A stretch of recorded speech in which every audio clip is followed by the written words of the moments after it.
Good morning dear students.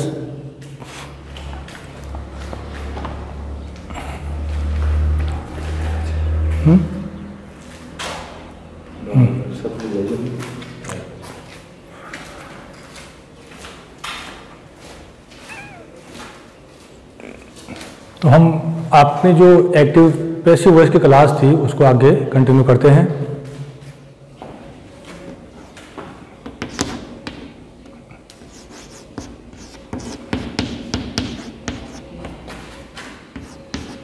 Active passive voice. पिछली class में मैंने आपको बताया था कि एक्टिव वॉइस क्या होती है और पैसिव वॉइस क्या होती है। इन दोनों में बेसिक डिफरेंस क्या होता है, इनमें अंतर क्या होता है, वो मैंने आपको बताया था। आई होप कि आपको समझ में आया होगा। एक बार फिर से रिपीट कर देता हूँ मैं। एक्टिव वॉइस का मतलब होता है कि जब सब्जेक्ट स्वयं कोई कार्य करता है या सब्जेक्ट किसी कार्य के लिए प्रत्यक्ष रूप से उत्तरदायी होता है तो उसको हम एक्टिव वॉइस कहते हैं। और जब सब्जेक्ट स्वयं कोई कार्य नहीं करता है बल्कि किसी और के द्वारा किए गए कार्य का परिणाम भुगतता है तो उसको हम पैसिव वॉइस कहते हैं। तो हम इसमें आगे देखते हैं कि एक तो क्या इसमें कुछ नियम होते हैं एक्टिव से पैसिव बनाने के, तो उन नियमों की जानकारी होना आपको आवश्यक है। तो आज हम उन नियमों की बात करेंगे कि कौन कौन से नियम होते हैं एक्टिव से पैसिव बनाने के। तो सबसे पहले तो किन वाक्यों का एक्टिव से पैसिव बनाया जाता है वो देखो। इसमें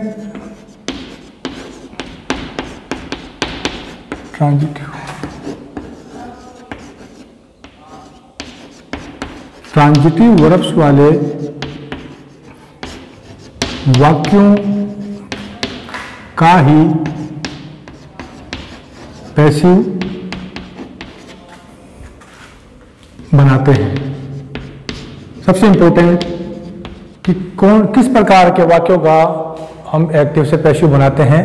तो ट्रांजिटिव वर्ब वाले वाक्य, ट्रांजिटिव वर्ब का मतलब होता है वो क्रियाएं सक्रमक, आपने हिंदी में पढ़ा होगा, सक्रमक क्रियाएं जो होती है उन्हीं क्रियाओं का हम एक्टिव से पैसिव बनाते हैं, बाकी का एक्टिव से पैसिव नहीं बनता है। तो सबसे पहले कंडीशन तो क्या है कि सेंटेंस के अंदर ट्रांजिटिव वर्ब होनी चाहिए, उन्हीं का हम एक्टिव से पैसिव बनाते हैं। निम्न प्रकार के सेंटेंस का, यानी इस नियम के अकॉर्डिंग निम्न प्रकार के सेंटेंस का एक्टिव से पैसिव नहीं बन सकता। निम्न प्रकार के वाक्यों का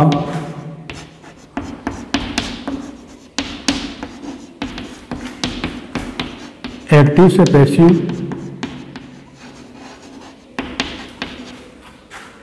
नहीं बनता है। कैसे वाक्यों का? जिन वाक्यों में ट्रांजिटिव वर्ब नहीं होती है। जैसे एग्जांपल देखो, कुछ मैं वो आपको वाक्य लिखा रहा हूं, इसके अंदर इस प्रकार टाइप के जो सेंटेंस होते हैं सामान्यतः उनका एक्टिव से पैसिव नहीं बनाया जा सकता है। जैसे मैं कहूँ, ऐसा वाक्य हो कोई, Rahul is a teacher, doctor, student, कुछ भी मान लो उसमें हो सकता है। इस टाइप का सेंटेंस हो, उसका भी एक्टिव से पैसिव नहीं बनता है। दूसरा, अगर मैं एग्जांपल दूं, राहुल इज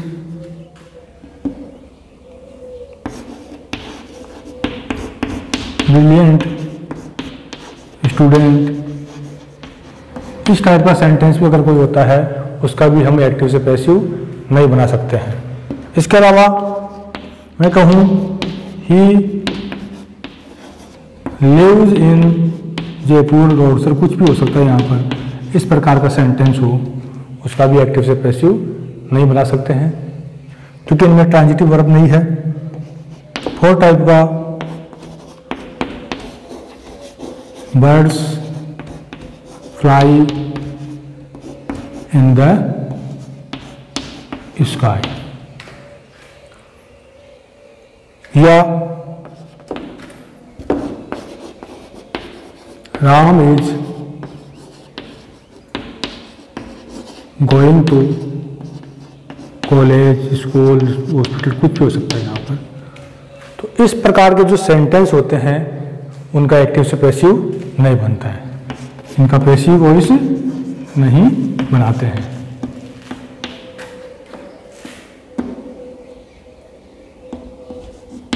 नहीं बन सकता। तो इस टाइप के जो सेंटेंस जिनमें ट्रांजिटिव वर्ब नहीं होती है, उन सेंटेंस का, उन वाक्यों का एक्टिव से पैसिव का निर्माण हम नहीं कर सकते हैं। तो आई होप कि आपको समझ में आ गया होगा कि किस प्रकार के सेंटेंस का हम एक्टिव से पैसिव नहीं बना सकते हैं। ट्रांजिटिव वर्ब वाले वाक्यों का ही पैसिव बनाते हैं। तो ये तो एक बेसिक जानकारी थी इसके बारे में। अब हम आगे देखते हैं। मेरी रिक्वेस्ट है आप लोगों से कि आप इनको हाथों हाथ इनको नोट करते जाएं, अपनी कॉपी के अंदर वीडियो को पॉज करके इनको आप नोट कर लो, क्योंकि इसके अंदर कुछ नियम होते हैं। उन नियमों को जब तक आपको पता नहीं होगा तब तक आप एक्टिव पैसिव आपके समझ में नहीं आएगा। इसलिए ज़रूरी है कि आप इनको अपनी जो फेयर कॉपी है उसमें नोट करो और उनको जो नियम वगैरह है उनको क्रम से लिखते जाओ, जैसा मैं लिखा रहा हूँ आपको। और सबसे पहले ज़रूरी बात कि एक्टिव से पैसिव बनाना हम बाद में सीखेंगे। सबसे पहले हम इसके जो बेसिक नियम हैं, जिन नियमों के तहत एक्टिव से पैसिव का निर्माण हम करते हैं, उन नियमों की जानकारी होना आपके लिए आवश्यक है। तो सबसे पहले हम यही काम करेंगे कि जितने भी नियम है एक्टिव से पैसिव बनाने के, उन सब नियमों को हम एक बार लिखेंगे और उसके बाद में हम जब एक्टिव से पैसिव बनाएंगे तो फिर आपके लिए काफ़ी आसान रहेगा। और चूंकि बिना नियम के हम एक्टिव से पैसिव नहीं बना सकते, इसीलिए सारे नियमों की जानकारी होना हमें ज़रूरी है।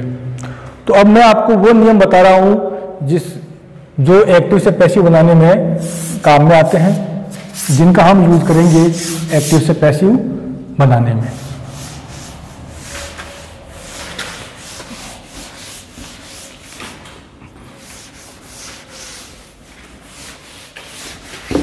तो अगली हेडिंग आप डाल दीजिए एक्टिव से पैसिव, एक्टिव वॉइस से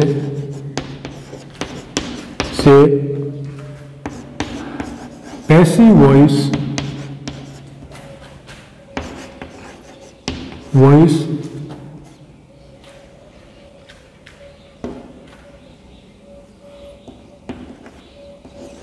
बनाने के लिए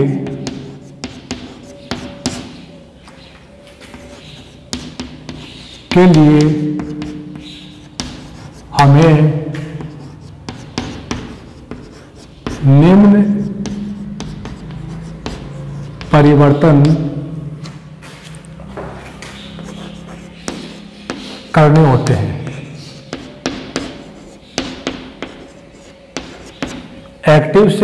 एक्टिव वॉइस से पैसिव वॉइस बनाने के लिए हमें निम्न परिवर्तन करने होते हैं। सबसे पहला, आपको पता है कि प्रत्येक वाक्य के अंदर एक सब्जेक्ट होता है, मैन वर्ब होती है, उसके बाद ऑब्जेक्ट होता है। तो सबसे पहला नियम इसमें होगा कि ऑब्जेक्ट को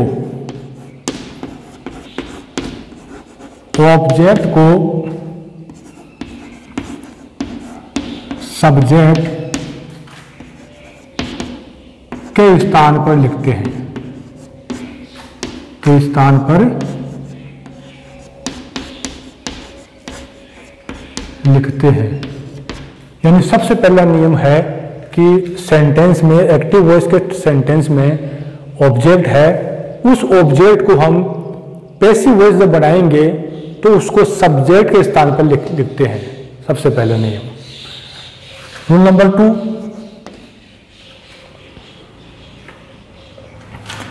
सेंटेंस या वाक्य के टेंस के अनुसार, वाक्य के टेंस के अनुसार बी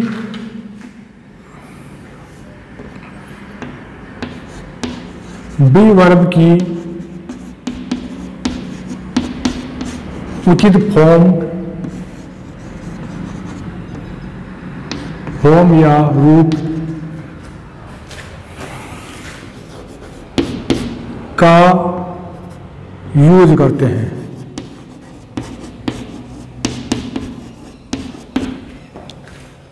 नंबर 2 जो रूल है आपका, नियम है, वो है कि सेंटेंस के टेंस के अनुसार, अकॉर्डिंग टू सेंटेंस, वाक्य के टेंस के अनुसार बी वर्ब की उचित फॉर्म का उपयोग करते हैं। बी की जो फॉर्म होती है, इज, आर, एम, वाज, वर वगैरह, ये सब बी की फॉर्म है। तो इनकी उचित फॉर्म का यूज करते हैं किसके अनुसार?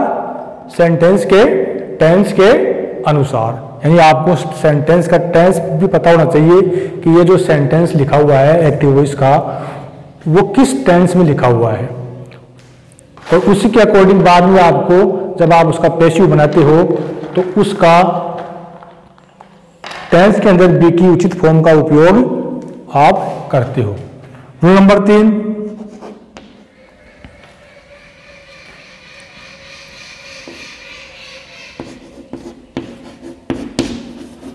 हमेशा मैन वर्ब की थर्ड फॉर्म का यूज करते हैं। यानी जब भी आप एक्टिव से पैसिव बनाओगे तो आप हमेशा मैन वर्ब की मुख्य क्रिया की कौन सी फॉर्म का यूज करोगे? थर्ड फॉर्म का यूज करोगे। पैसिव वॉइस में हमेशा थर्ड फॉर्म ही आती है। नंबर 4,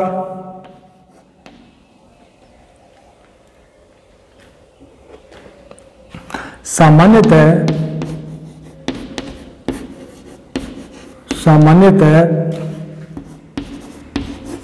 बाई एजेंट का प्रयोग करते हैं, या यूज करते हैं। यानी जब आप पैसिव बनाओगे तो सामान्यतः बाई एजेंट का यूज करोगे। जैसे मैंने कल आपको एक सेंटेंस लिखाया था कि रावण किल्ड बाई राम, तो वहां पर आपने बाई का यूज किया था।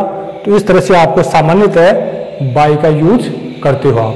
मैंने सामान्यतः इसलिए लिखा है यहाँ पर कि कुछ इसके अपवाद भी होते हैं। हर सेंटेंस में आप बाई का यूज नहीं करते हो।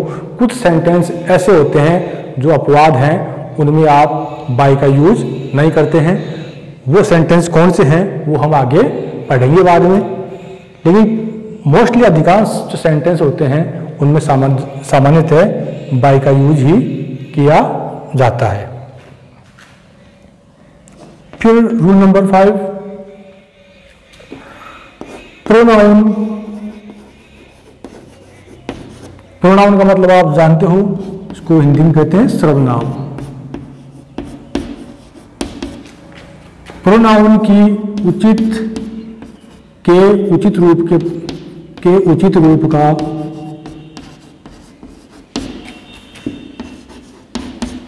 का यूज करते हैं। तो 5वां नियम इसका है कि प्रोनाउन के उचित रूप का उपयोग हम करते हैं इसके अंदर। यानी 4 नियम देखो इसमें हो गए। पहला था कि सबसे पहले काम क्या करना है आपको, जब भी आप एक्टिव से पैसिव बनाओ तो आपको पहला काम करना है कि ऑब्जेक्ट को सब्जेक्ट के स्थान पर लिखते हैं। और नंबर 2 रूल, वाक्य के टेंस के अनुसार बी वर्ब की उचित फॉर्म का उपयोग करते हैं।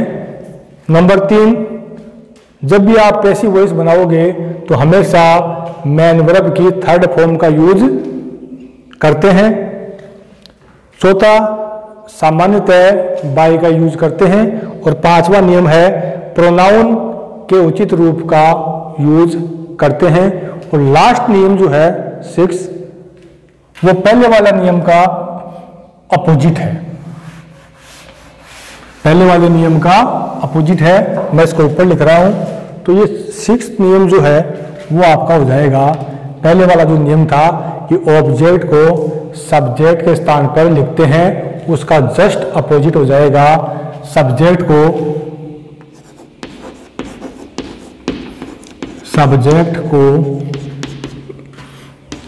ऑब्जेक्ट के स्थान पर लिखते हैं। सब्जेक्ट को ऑब्जेक्ट के स्थान पर लिखते हैं। तो ये बेसिकली 6 नियम है। इन नियमों के हिसाब से ही हम पैसिव वॉइस का निर्माण करते हैं। आगे ये सारे नियम उसमें क्रम से काम में आते हैं कि पहला आपको क्या करना है, नंबर 2 पे आपको बाद में क्या करना है, नंबर 3 पे आपको क्या करना है, 4th पे क्या करना है, और लास्ट में आप पहला वाला जो रूल था कि ऑब्जेक्ट के स्थान पर, ऑब्जेक्ट को सब्जेक्ट के स्थान पर लिखते हैं, उसका उल्टा, जस्ट उल्टा हो जाएगा लास्ट में कि सब्जेक्ट को आप ऑब्जेक्ट के स्थान पर लिखोगे। तो ये 6 नियम हो गए। इन नियमों का क्रम याद रखना आप, इसी क्रम से हम पैसिव वॉइस का निर्माण करेंगे। अब इन नियमों के बारे में हम थोड़ा पढ़ते हैं एक एक करके।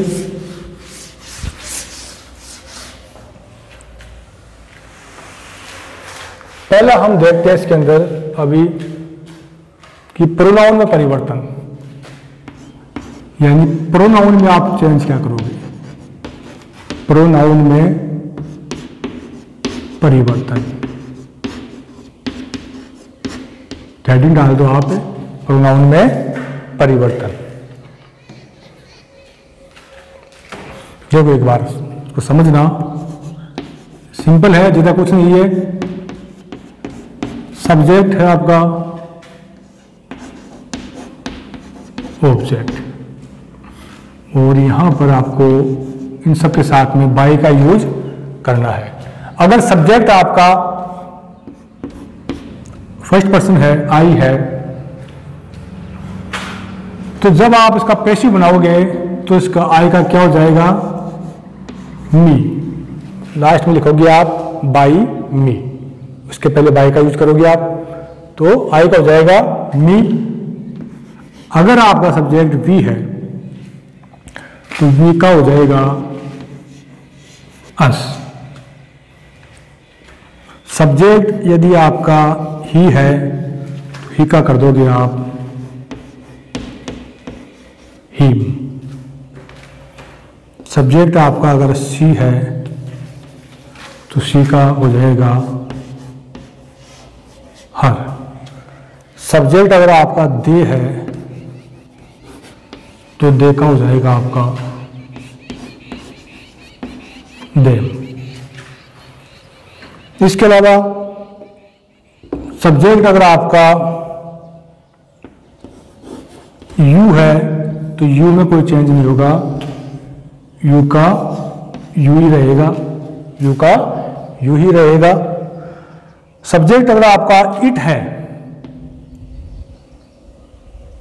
नीचे से दिख नहीं रहा आप लोगों को, इसलिए थोड़ा मैं इसको यहां पे कर देता हूं। सब्जेक्ट अगर आपका इट है तो भी उसमें कोई परिवर्तन नहीं होगा, इट का इट ही रहेगा।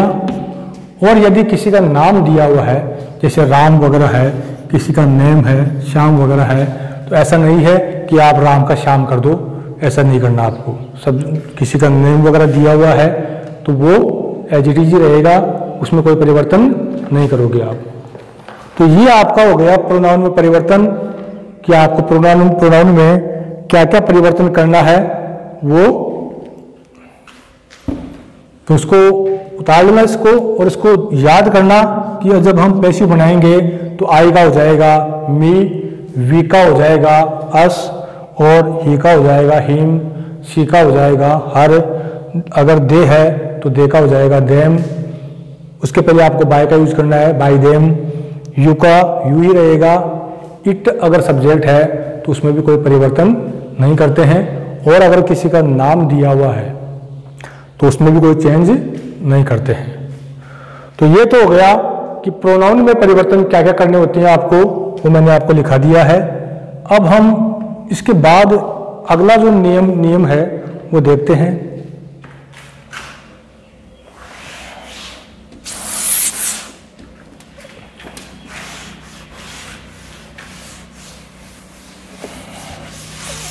नेक्स्ट नियम सबसे इंपॉर्टेंट जो है, जो 3 दिन से हम पढ़ते आ रहे हैं, अभी तक हमने 3 क्लासों में जो पढ़ा है उसी के बारे में बात करेंगे। अगला नियम है टेंस में परिवर्तन। अगला नियम है टेंस में परिवर्तन, यानी टेंस में चेंज क्या होगा जब आप एक्टिव से पैसिव बनाते हो, तो टेंस के अंदर हम क्या चेंज करते हैं वो देखेंगे हम। तो टेंस में परिवर्तन में देखो, एक मैं टेबल बनाऊंगा, इसके अंदर 3 टेबल हम इसमें बनाएंगे, प्रेजेंट टेंस की टेबल, पास्ट टेंस की और फ्यूचर टेंस की। ये टेबल आपके बहुत आगे काम आने वाली है। जब भी आप पैसिव बनाओगे तो इस टेबल के साथ ऐसे ही आपको पैसिव बनाना है, इसलिए इस टेबल को लिख लेना, इसको देखना। तो सबसे पहले हम बात करते हैं सिंपल टेंस की। कौन सी टेंस की? सिंपल या इंडेफिनिट टेंस। इसमें क्या परिवर्तन करते हैं? अगर वाक्य सिंपल टेंस में है, सिंपल चाहे कोई सा भी हो, प्रेजेंट सिंपल हो, पास्ट सिंपल हो या फ्यूचर सिंपल हो, तो उसमें हम क्या परिवर्तन करते हैं वो हम देखेंगे अभी।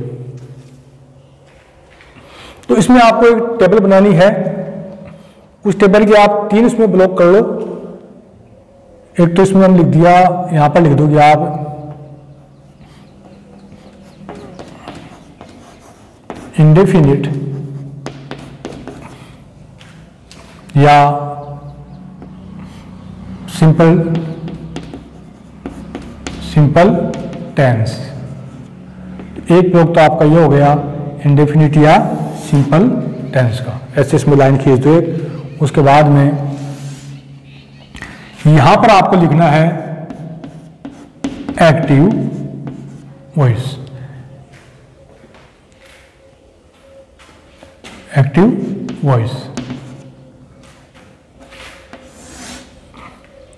और यहां आपको करना है बाद में, उसमें यहां लिख दो आप, उसमें एक ब्लॉक बना दो पैसिव वॉइस का। पैसिव वॉइस यानी अगर एक्टिव वॉइस में सब्जेक्ट, एक्टिव वॉइस में सेंटेंस इस प्रकार का है, तो जब उसका पैसिव बनाओगे तो उसमें आपको क्या परिवर्तन करने हैं वो यहां पे लिखूंगा मैं। तो आपको इस तरह से 3 इसमें आपको ये ब्लॉक बनाने हैं। यहां पर हम टेंस का नाम लिखेंगे कि कौन से टेंस का वाक्य हो, और एक्टिव वॉइस में हम लिखेंगे कि उस टेंस में कौन कौन सी उसका जो स्ट्रक्चर होगा वो क्या होता है, और जब उसका पैसिव बनाएंगे तो उसमें क्या परिवर्तन करते हैं वो मैं यहाँ पर लिखूंगा। ये टेबल बड़ी काम आने वाली है आपके लिए, इसलिए इसको लिखते वक्त कोई गलती मत करना इसके अंदर। अब देखो, अब शुरू करते हैं। अगर प्रेजेंट सिंपल का वाक्य है, प्रेजेंट सिंपल का सेंटेंस है। अब देखो यहां पर आप 3 दिन से जो पढ़ रहे थे टेंस के बारे में, यहां आपका नॉलेज काम आएगा। कितना पढ़ा आपको उसका पता यहां पे लगेगा। अब आपसे मैं पूछूं कि प्रेजेंट सिंपल का स्ट्रक्चर क्या होता है, टेंस का सूत्र क्या होता है, तो आपको याद होगा प्रेजेंट सिंपल का सूत्र होता है, उसके क्या आएगा, उसमें सबसे पहले आता है सब्जेक्ट, उसके बाद में मेन वर्ब की फर्स्ट फॉर्म आती है और फिर ऑब्जेक्ट आता है।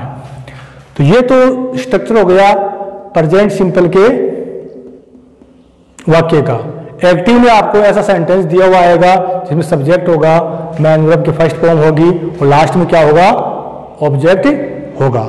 अगर ऐसा वाक्य आपको दिया हुआ है तो जब उसका आप पैसिव बनाओगे तो उसमें क्या चेंज करोगे आप। अब देखो, अभी मैंने आपको जो नियम लिखाए थे उन नियमों की बात करें तो आपको याद होगा कि सबसे पहला नियम मैंने आपको लिखाया था कि जो ऑब्जेक्ट है उसको लिखते हैं सब्जेक्ट के स्थान पर। तो यहीं से आपको चेंज करना है। पहला काम करोगे आप, सबसे पहले आप लिखोगे ऑब्जेक्ट। पहले आपने लिख दिया ऑब्जेक्ट। रूल नंबर 2, उसमें देखो आप, मैंने लिखाया था कि बी वर्ब की उचित फॉर्म का यूज करते हैं।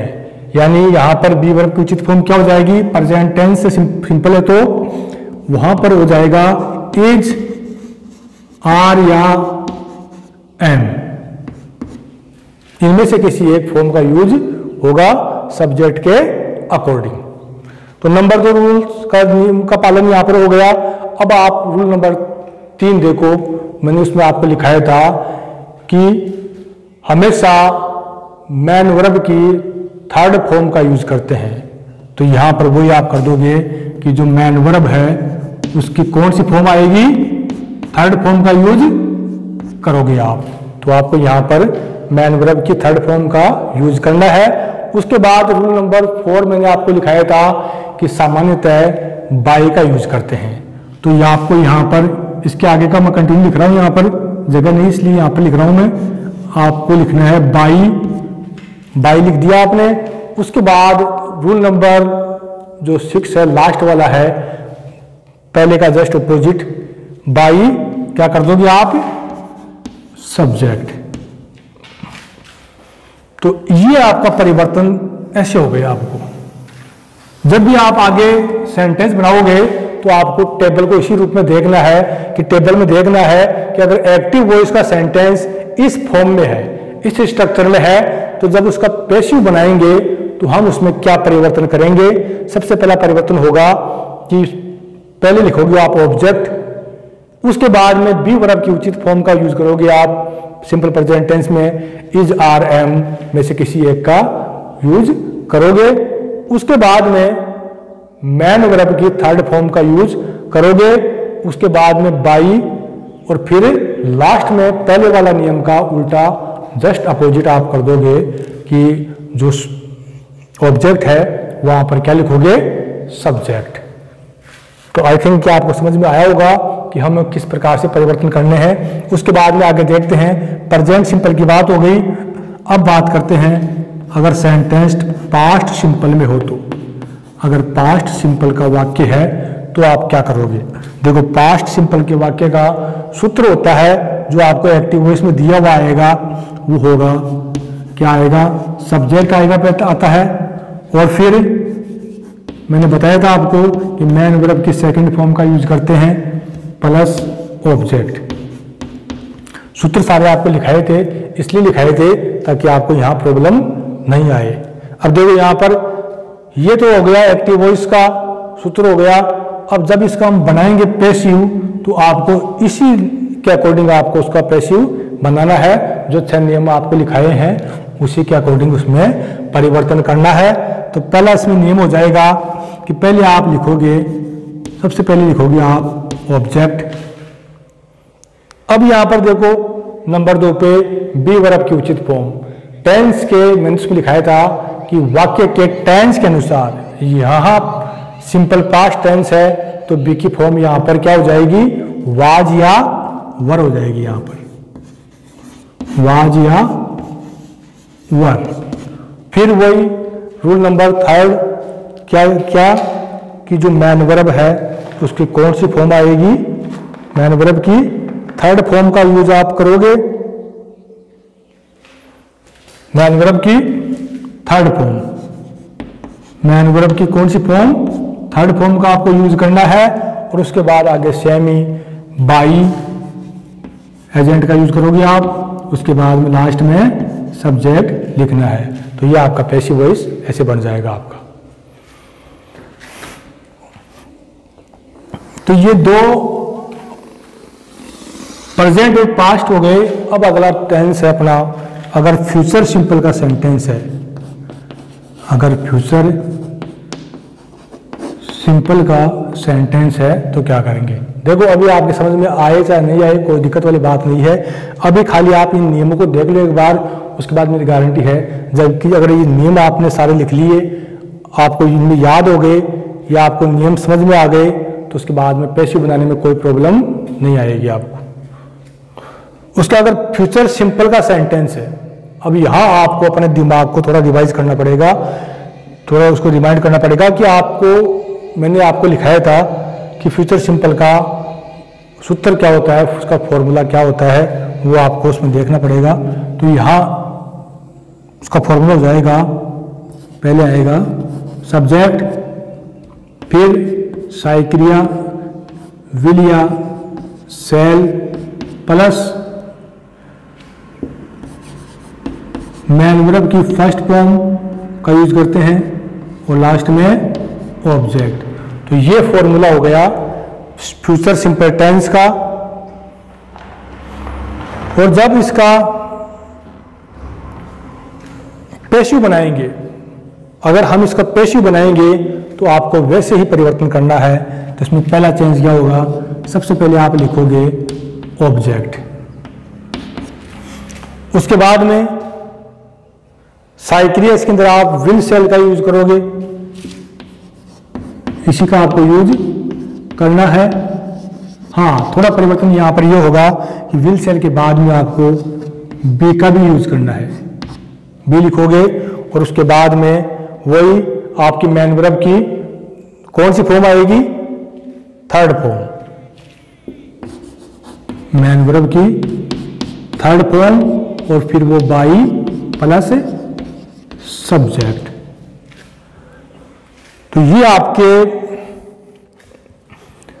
जो सिंपल या इंडेफिनिट टेंस है उसके नियम मैंने आपको लिखाए हैं कि जब एक्टिव से पैसिव बनाएंगे तो उसमें क्या परिवर्तन हमें करने हैं।